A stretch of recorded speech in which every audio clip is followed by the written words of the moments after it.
Dans la première répartition, le nefesh de l'homme, l'âme de l'homme, se divise en 6 parties. 6 parties qui sont également 6 niveaux et 6 couches. Qu'est-ce que ça veut dire? Les 6 parties de l'âme sont habillées l'une à l'intérieur de l'autre. C'est-à-dire l'une renferme l'autre, qui renferme l'autre et qui renferme l'autre. Et sont également l'une au-dessus de l'autre. Madrega les ma'alam et madrega. Et également une couche à l'intérieur d'une autre couche. On ne va pas dans la profondeur si on n'est pas passé d'abord la première couche, ensuite la deuxième couche, etc. Chaque partie de ces 6 parties de l'âme porte un nom propre, ce qui témoigne de son rôle et de son essence, puisque le nom définit l'essence d'une chose et définit la fonction. Donc ces 6 niveaux, l'un au-dessus de l'autre, l'un à l'intérieur de l'autre, l'un en profondeur de l'autre. C'est intéressant, le Rav a choisi ici 3 notions, la notion de l'un au-dessus de l'autre, l'un à l'intérieur de l'autre, et l'un en profondeur de l'autre. Chaque partie a un nom qui lui est propre. Et si elle a un nom propre, c'est pas partie 1, partie 2, partie 3, il y a 6 parties, chacune son nom, et donc chacune elle a une fonction, et le nom défini renferme l'essence de cette partie du nefesh. Voici les noms des parties du nefesh, à commencer du plus haut, du plus élevé, et donc du plus profond, du plus intérieur, jusqu'au plus bas, jusqu'au niveau le plus inférieur et le plus donc extérieur. Plus on monte, plus on est dans l'intériorité, plus on est bas, plus on est dans l'extériorité. Leur nom est, on va le dire en hébreu, le Rav les travaillera, les expliquera par la suite. Premièrement, Yechida, Chaya, deuxièmement, troisièmement, Neshama, quatrièmement, Ruach, cinquième partie, Nefesh Elokit. Là, on a l'habitude de traduire l'âme divine, et tout est divin, donc ça veut dire l'âme divine.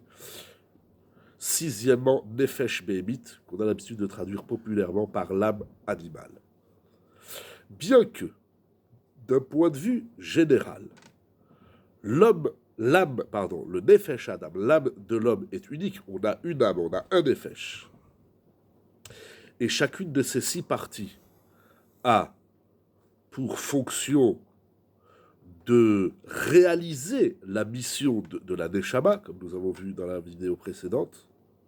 Donc, c'est-à-dire qu'il y a la Neshama, le Nefesh, qui est composé de 6 parties. Les 6 parties, elles vont converger vers la finalité, c'est-à-dire vers l'objectif final. Mais de façon individuelle, chacune de ces 6 parties est un monde en soi. La Yechida, Chaya, Neshama, Ruach, Nefesh Elokim, Nefesh Behemit, chacune est un monde en soi, avec donc son essence, avec son rôle bien défini, et avec la façon précise et particulière dont on doit la regarder. Donc pour bien comprendre le Nefesh, il faut étudier individuellement chacune de ces 6 parties, chacun de ces mondes, et par la suite, ensuite, on les fera converger vers un point central et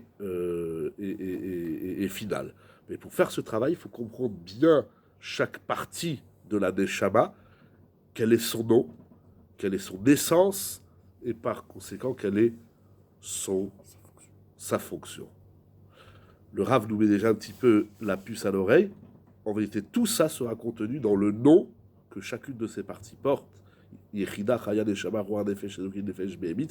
C'est dans le nom qu'elle porte qu'on va trouver son essence et donc sa fonction. Lorsqu'on aura fait 6 fois ce travail pour chacune de ces 6 parties, alors encore une fois, on fusionnera les 6 parties et là on atteindra l'objectif final. Ça, c'est la Chalouka Rishonite, c'est la première répartition du Nefesh. En vérité, le Rav continue, il y a une répartition beaucoup plus individuelle, beaucoup plus détaillée. Nous le verrons par la suite. J'aime voir point par point, mais attachés pour pouvoir avancer dans la connaissance de soi et l'autonomisation de son être.